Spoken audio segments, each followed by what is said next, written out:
오늘 본문 스가랴 1장 7절에서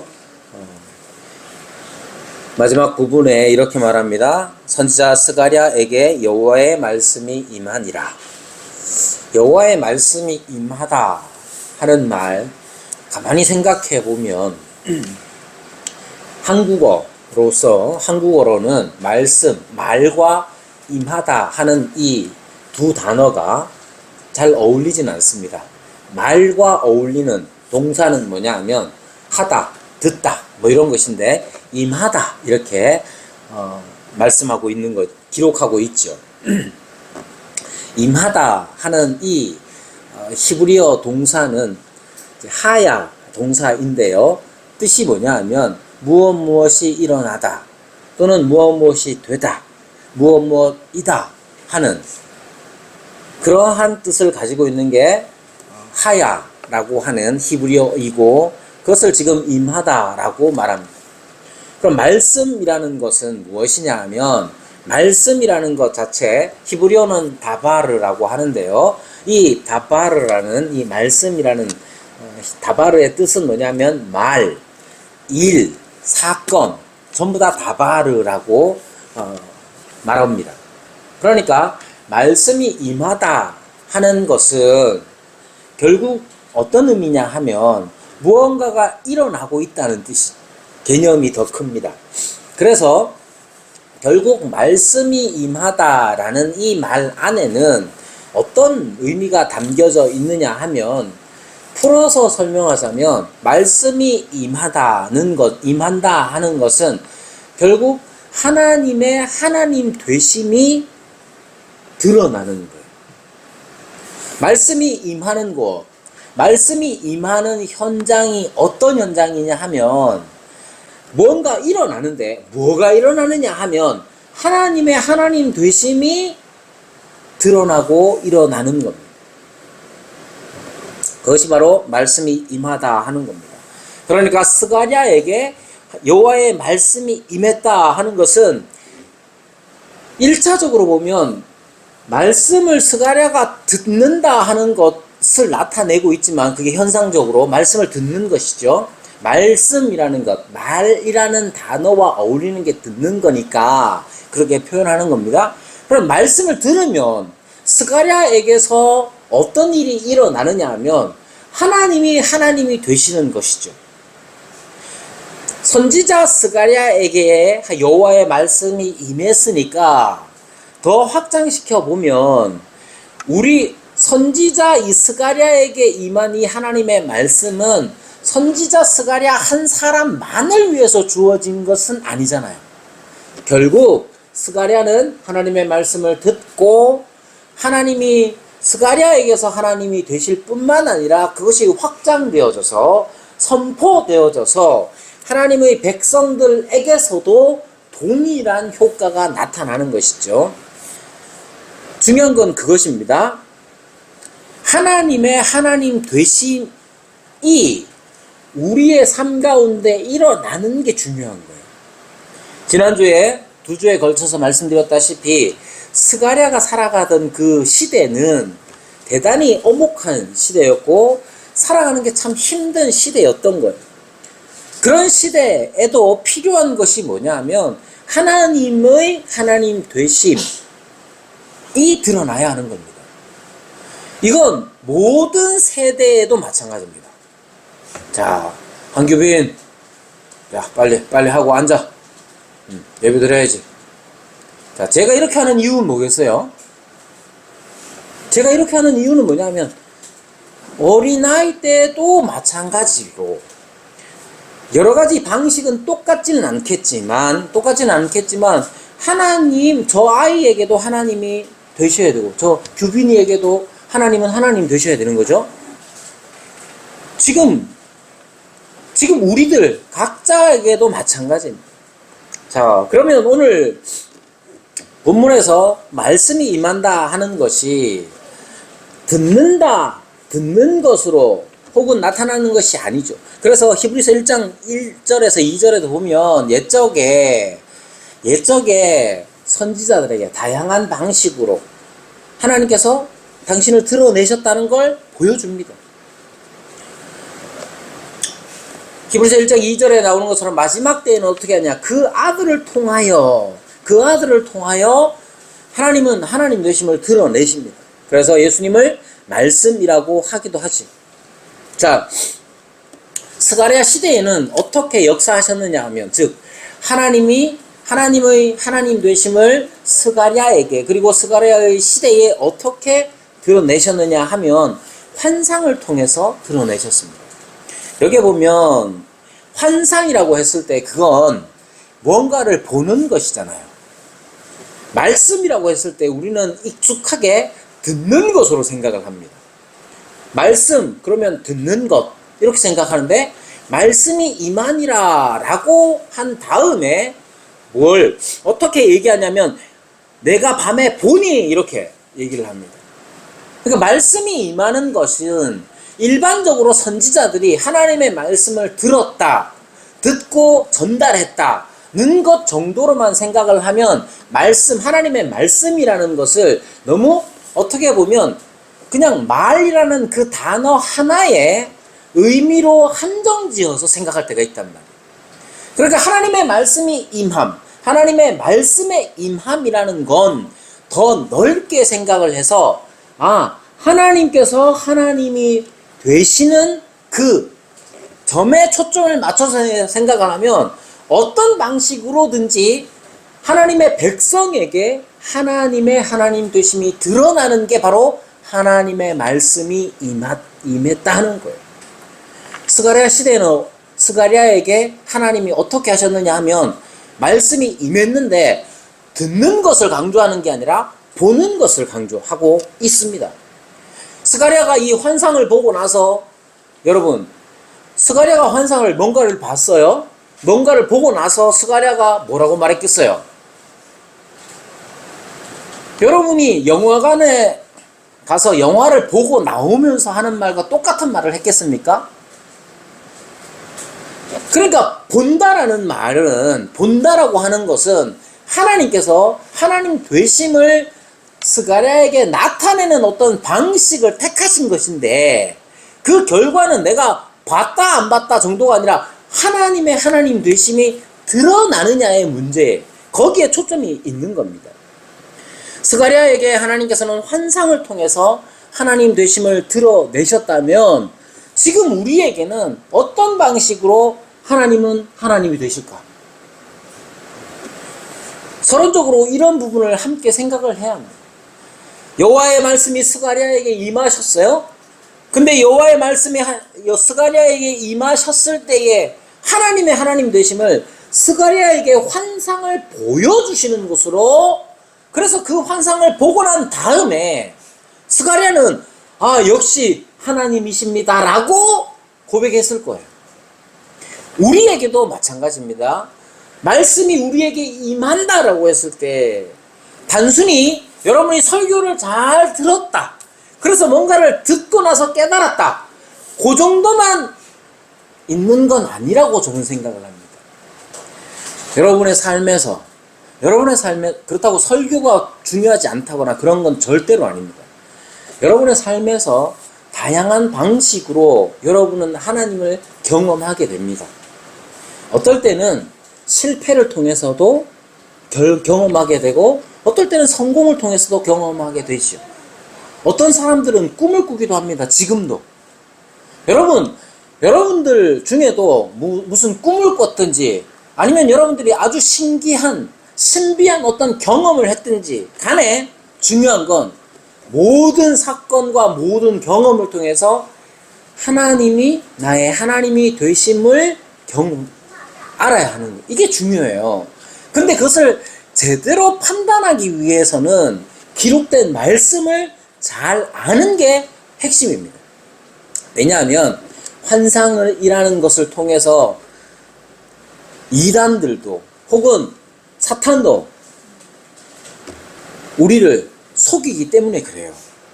여러분, 사탄에 대하여서 말할 때 광명한 천사와 같다 라고 했을 때 그 광명, 빛나는 천사라는 게 기본적으로 하나님의 메신저예요. 하나님의 말씀을 전달하는 역할을 한단 말이에요. 사탄이 광명하여, 빛나는 천사, 하나님의 메신저로서 우리 앞에 나타나서 딴소리를 하게 되면 우리는 딴소리를 구분할 줄 알아야 되는데, 광명한 천사, 빛나는 여호와의 메신저에 사로잡혀서 그가 전하는 말, 사탄의 말을 마치 하나님의 것인 양 착각하는 경우가 얼마나 많습니까?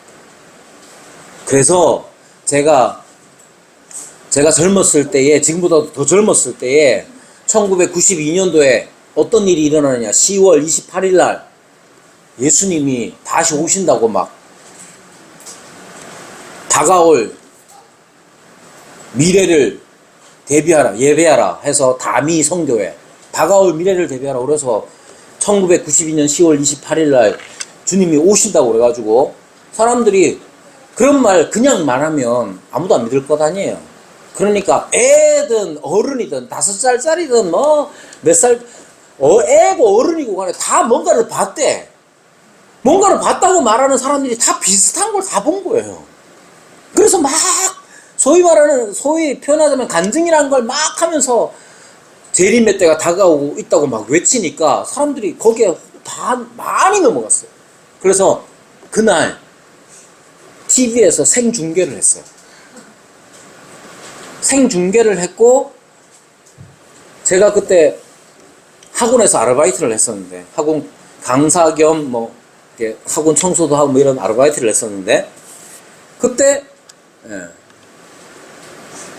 교회를 다니던 천주교 성당을 다니던 강사 선생님하고 그 다음 저와 같이 아르바이트 하던 저보다 어린 동생하고 둘 다 떨면서 TV를 보고 있었어요. 여러분, 그러니까 환상이라는 거, 여러분 지금도 뭔가가 갑자기 내 눈앞에 뭔가가 보인다, 아니면 꿈에 아주 생생하게 뭔가를 꿨다, 그거 자체가 중요한 게 아니에요.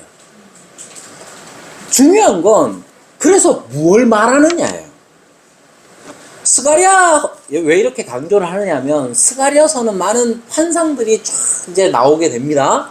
앞으로 계속해서 환상들을 보게 될 텐데, 이 환상을 가지고 자꾸만 이단이나 사이비에서 자꾸만 엉뚱한 소리를 많이 하기 때문에 그래요.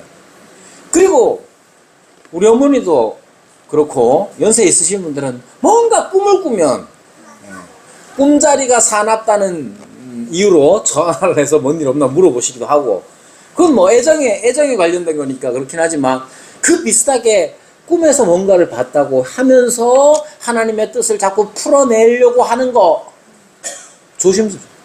그럼 꿈 꾸는 것 자체가 잘못이냐? 아니죠. 이미 히브리서 1장 1절에서 2절에서 말씀하신 것처럼 옛적에는 선지자들에게 여러 모양으로 하나님께서 말씀을 해주셨어요. 그러나 마지막 때에는 아들을 통하여 말씀을 하십니다.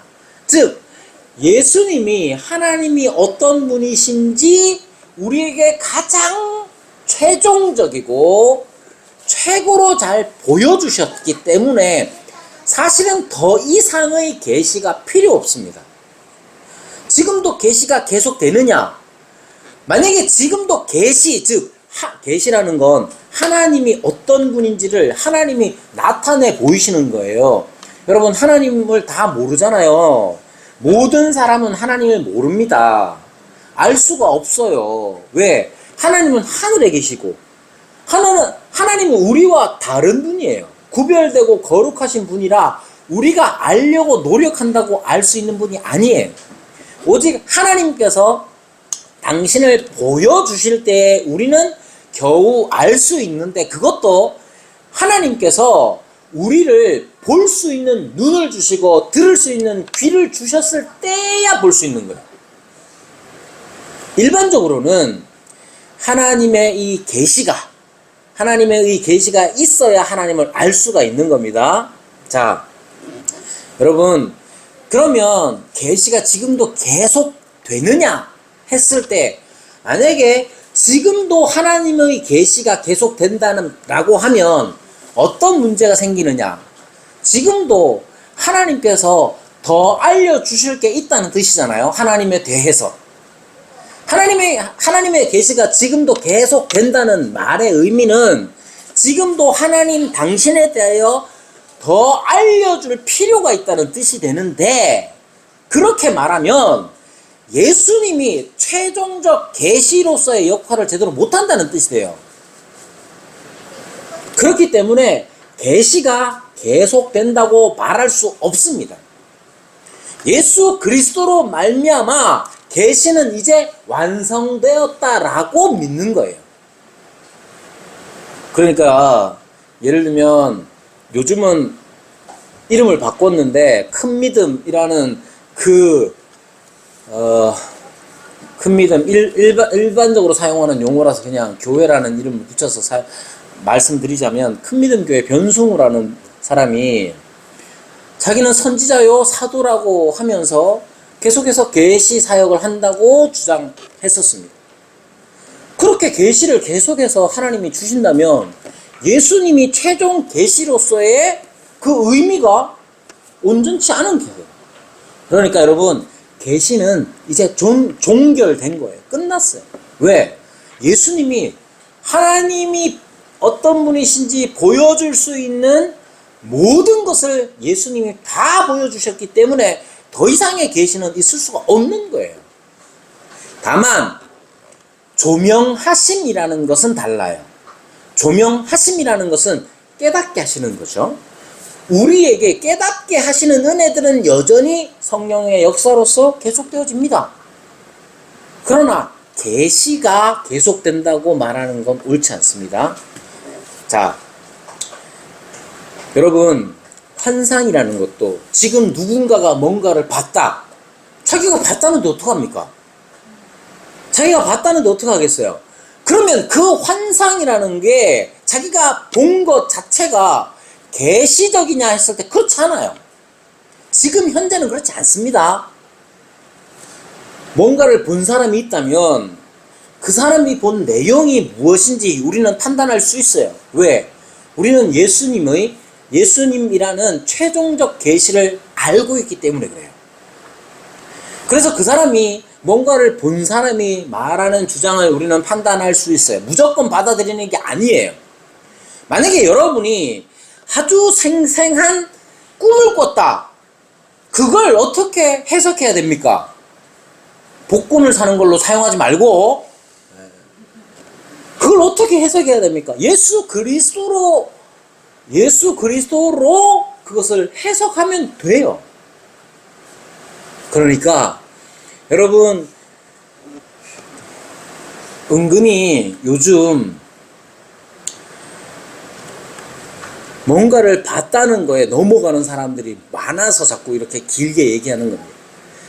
스가랴에게 하나님께서 환상을 통해서 뭔가를 보여주시죠. 이 보여주시는 내용에 대해서 살필 텐데, 뭔가를 보여주시는 건 그건 말씀이 임하는 거고, 말씀이 임하여서 그가 본 거예요. 그러니까 말씀이 임한다는 건 하나님이 하나님 되심을 드러나는 것이지 다른 의미가 아니에요. 스가랴가 이거 보고 난 다음에 뭐 어떻게 하겠어요? 그 점이 중요합니다. 우리는 지금 어떻게 했어요? 지금 환상? 여러분, 뭔가를 보든지 꿈을 꾸든지 그런 일들이, 어떤 일들이 일어난다고 해도 우리는 예수 그리스도로 말미암아 그것의 의미를 파악할 수 있어야 됩니다. 더 중요한 건 결과적으로 꿈을 꾸든 환상을 보든 간에 뭘 하든지 간에 하나님이 내게 하나님이 되시는 것, 내가 하나님의 자녀요 그분의 백성이 되는 것, 그 이상의 범위를 넘어가는 건 안 됩니다. 자, 오늘 본문 7절에서 17절을 보면 크게 나눠서 설명하자면 7절은 서론적이고요. 8절은 배경에 대하여 기록되어 있고요. 9절에서 13절에는 대화들이 기록되어 있습니다. 그리고 14절에서 17절까지는 결론적인 선언을 기록하고 있습니다. 자, 여러분들 보십시오. 자, 어떤 신학자는 이렇게 얘기합니다. 요한계시록을 가장 잘 이해할 수 있는 연령대가 어떤 연령대겠느냐 했을 때 어린아이들이 잘 이해한다고 말합니다. 왜냐하면 어린아이들은 그것을 그리는 능력, 상상하는 능력이 있기 때문에 그래요. 우리는 너무 나이 들면서 너무 상상하는 힘을 잃어버리는 경우가 많은데, 스가랴가 묵시적인 예언서, 묵시적 선지서라고 지난번에 말씀드린 것처럼 이 묵시라고 했을 때 상징적인 상징적인 내용들이 많이 드러나는 겁니다. 여기에도 마찬가지예요. 자, 보십시오. 그래서 이것을 읽을 때에 좀 더 상상력을 발휘해서 한번 보시면 더 좋습니다. 8절부터 보면 스가랴가 본 내용이 뭐냐 하면, 밤에 보니 한 사람이 붉은 말을 타고 골짜기 속 화석류 나무 사이에 섰고, 자, 상상이 되죠? 골짜기, 한 사람이 붉은 말을 타고 있고요. 골짜기 속 화석류 나무들 사이에 있는 거예요. 그리고 그 뒤에는 말들이 있습니다. 붉은 말, 자줏빛 말, 백마, 흰말 이렇게 있어요. 여러분 여기까지 상상이 되시죠? 자, 그러면 먼저 이 환상을 볼 때가 언제냐, 이것을 7절에서 말합니다. 7절, 다리오 왕 제2년 11째 달 곧 스밧월 24일에 이렇게 말합니다. 여기에 특정한 날짜와 함께 그렇게 시작을 하고 있는 것을 보게 되죠. 이건 1장 1절에서보다도 더 구체적으로 나타냅니다. 1장 1절에 보면 다리오 왕 제2년 8째 달에 라고 했는데 7절에는 11째 달 곧 스밧월 24일에 이렇게 말하고 있어요. 특이한 건 이거예요. 스밧월이라는 거예요. 스밧월이라는 건 뭐냐 하면, 스밧이라는 이 단어는 사실 바벨론의 달력 명칭이에요. 우리는 1월, 2월, 3월 뭐 이렇게 하지만 음력으로는 어떻게 합니까? 정월. 그 다음 뭐예요? 그 다음부터 나도 모르겠네. 섣달까지는 아는데, 그죠? 여러분, 저도 갑자기 생각이 안 나는데 그런 명칭들이 있잖아요. 스밧은 바벨론 달력에서 온 말입니다. 페르시아는 바벨론을 무찌르고 바벨론을 엎고 그 다음 제국을 이루었는데 여전히 바벨론 달력을 사용하고 있었습니다. 7장 1절에도 기슬레가 나오는데 이것도 마찬가지로 바벨론 달력에서 온 명칭입니다. 왜 그러면 스가랴가 유대 사람으로서 왜 스가랴는 유대의 달력, 시기를 나타내는 표현을 안 했을까? 그런 게 아니에요. 예를 들면 여호야김 제4년에 이런 말을 쓰잖아요. 요시야 왕 몇 년에 이런 말을 썼단 말이에요. 과거 선지자들은 그렇게 표현을 했는데 시기를 나타낼 때 유다의 왕을 기점으로 해서 몇 년 이렇게 말했는데, 바벨론 이 시대에 스밧이라는 바벨론 달력 명칭을 사용해서 때를 나타내고 있는 겁니다. 이것이 나타내는 의미는 뭐냐 하면, 이런 때에 스밧월에 하나님의 말씀, 여호와의 말씀이 스가랴에게 임했다라는 것은 결국 무엇을 의미하느냐 하면, 유다 족속의 이스라엘의 형편을 잘 말해주고 있는 거예요. 여러분, 우리나라 사람들이 종종 서기 몇 년이라고 쓰지 않고 단기 몇 년이라고 쓰는 경우가 있습니다. 단군을 기점으로 해서 몇 년이 지났느냐, 굉장히 민족적인 의미에서 그렇게 사용하기도 하죠. 서기라고 하는 것은 서양의 기원을 따라서 우리가 한단 말이에요. 그래서 서기 몇 년, 2024년이라고 했을 때 그 서력 자체는 서기 자체는 서양의 기원, 서양 기원을 따라서 카운트한 거란 말이죠. 우리는 서양 문화에 많이 익숙해져서 아무렇지도 않겠지만 이때 당시에 유다 몇 년 이런 게 아니라 스밧월이라고 한 것은 지금 당장 이스라엘의 처지를 깨닫게 해주는 것이죠. 대표적으로 우리는 예전에 일제시대를 거치면서 일제 식민시대를 거치면서 어떻게 했습니까? 소와 몇 년 뭐 이런 식으로 기원 그 달력을 사용하는 것이 달랐단 말이에요. 그렇게 소와 몇 년 그러면 그 말 뜻은 뭐냐 하면 대한민국이 일본 일제의 지배 아래에 있다는 것을 다시 드러내는 것과 똑같습니다. 그러니까 하나님의 말씀이 언제 임했느냐 했을 때 유다가 이스라엘이 아무런 힘도 없는 그때에 도리어 국가적 정체성을 상실해버리고 그렇게 바벨론의 혹은 페르시아의 그 지배 아래에 있는 그런 상황에서 어떤 일이 일어나느냐 하면 여호와의 말씀이 스가랴에게 임했다는 거예요. 그게 중요합니다.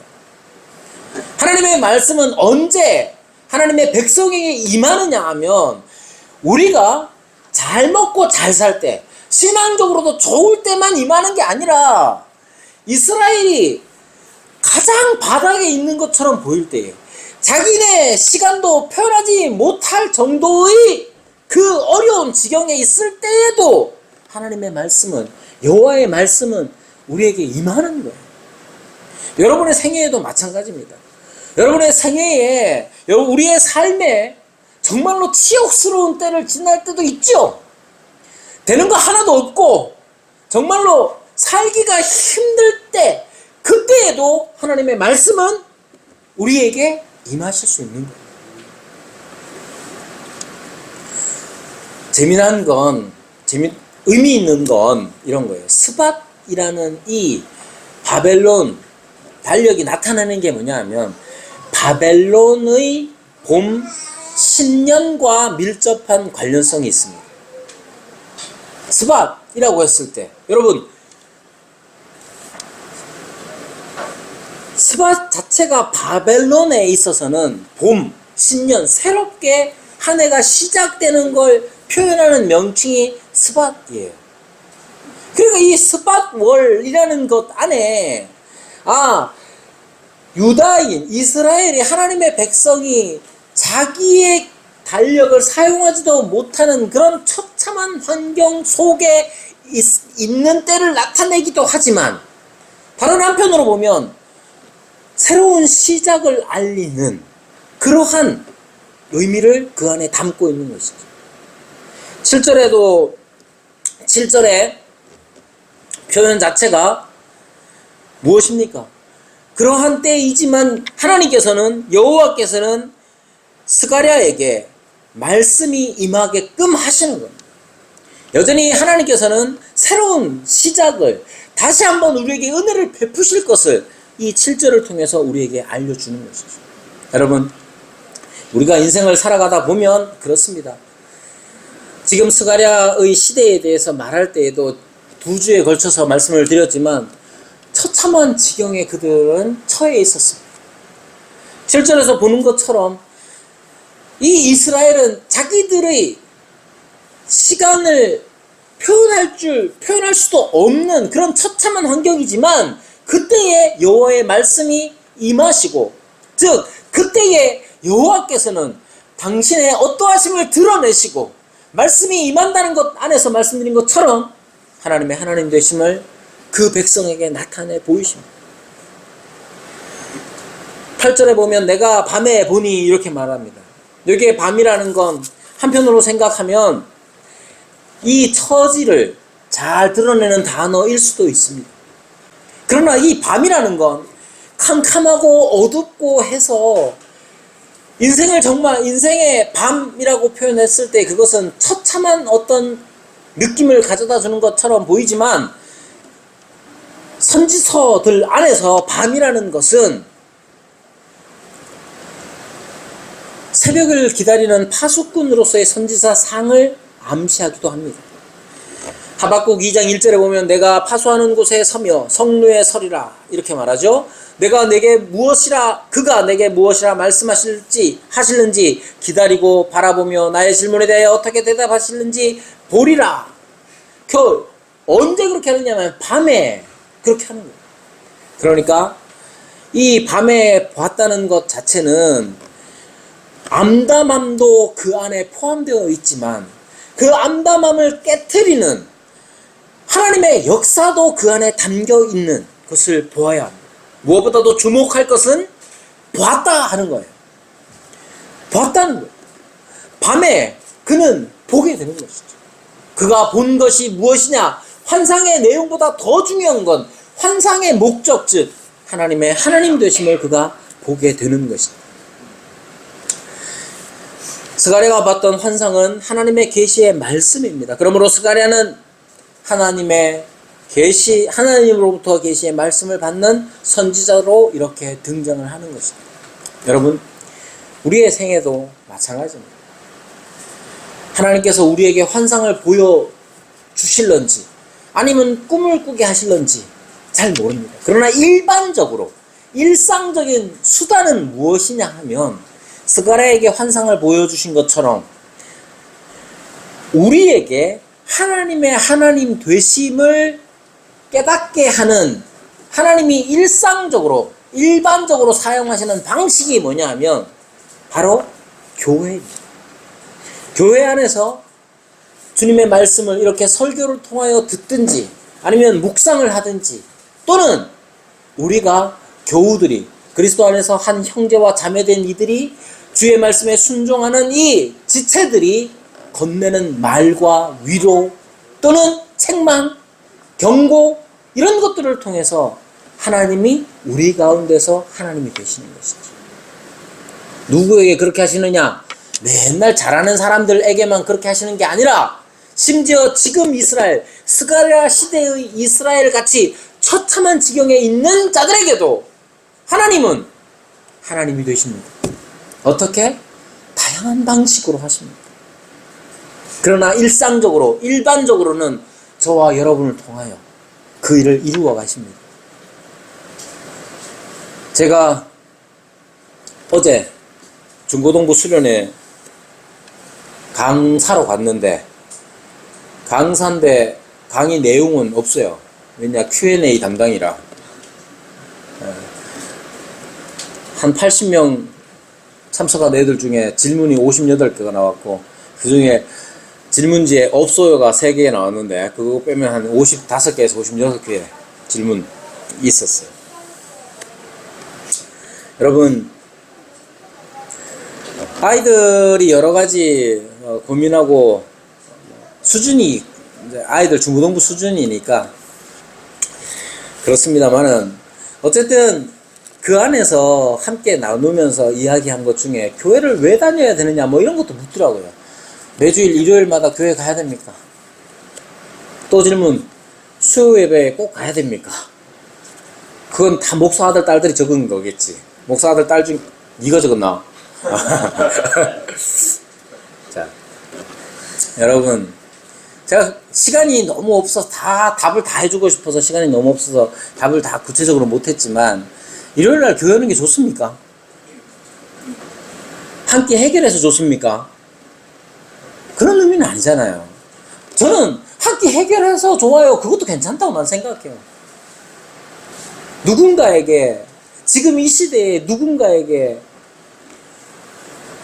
도움이 될 수 있다는 거, 교회 밥 한 그릇이 누군가에게 도움이 된다면 나 그거 좋은 거라고 난 생각을 해요. 그러나 그 정도 차원이 아니라 그런 것들을 밟고 서서 교회에 와서 이루어져야 하는 일이 뭐겠습니까? 함께 웃으며 함께 즐거움을 나누며 함께 위로의 손을 뻗고 또 누군가는 질책을 들어야 한다면 질책도 있고 누군가 위로가 필요하다면 위로도 하면서 하나님의 말씀 안에서 그렇게 지금 여기가 우리가 하나님의 하나님 되심을 맛보는 장이 되어야 하는 거예요. 그러니까 여러분들도 주일날 교회 올 때 출석 안 하면 벌 받을 것 같아서 오지 마시고, 그런 의미가 아니라 와서 함께 먹고 함께 눈을 마주보며 함께 웃으며 함께 대화를 나누며 하나님께서 우리의 하나님이 되신다는 것을 맛보는 날, 맛보는 장소, 그것으로서 교회를 생각해야 합니다. 교회 왜 옵니까? 그러면 하나님의 은혜를 받기 위함입니다 라고 말했을 때 그 하나님의 은혜는 우리 가운데서 하나님의 하나님 되심이 드러나는 거예요. 여러분이 힘들고 어려울 때 하나님 어떻게 하시겠어요? 하나님이 위로하십니다. 어떻게 위로합니까? 여러분에게 꿈을 보여줄 수도 있고 환상을 보여줄 수도 있어요. 그러나 일상적으로는 누군가의 손길을 통해서, 누군가의 한마디 말을 통해서, 누군가의 그냥 스쳐 지나가듯 한마디 그 말 때문에 위로가 필요한 사람이 하나님께서 나를 교회에서 위로해 주셨다라고 고백해. 그런 일들이 일어나야 됩니다. 스가랴에게는 필요에 의해서 하나님이 환상을 보여주셨어요. 지금 우리에게도 환상이든 아니면 작은 성이든 간에 여기에 모인 우리에게 하나님께서는 하나님이 되어주셔야 합니다. 그래서 죽는 게 겁나지 않아야 돼요.